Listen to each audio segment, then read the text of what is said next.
হরতাল। হরতাল হলো গুজরাটি শব্দ। এখানে হর মানে সব জায়গায় আর তাল মানে তালা। অর্থাৎ হরতাল মানে সব জায়গায় তালা। তাহলে হরতাল কাকে বলে? হরতাল হচ্ছে সরকারের বিরুদ্ধে জনগণের সম্মিলিত আন্দোলন। আর এই হরতাল শুরু করেছিলেন ব্রিটিশ বিরোধী আন্দোলনের সময় মোহনদাস করমচাঁদ গান্ধী হরতাল শুরু করেছিলেন। তাহলে বাংলাদেশে হরতাল শুরু হয় কখন?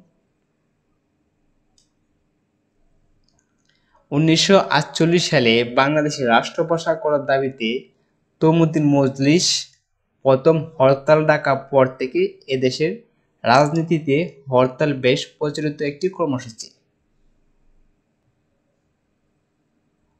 হরতালের সময় সকল কর্মক্ষেত্র, দোকান, আদালত বন্ধ থাকে, তবে সাধারণত অ্যাম্বুলেন্স, দমকল বাহিনী, গণমাধ্যমসমূহ এর আওতার বাইরে হয়ে থাকে।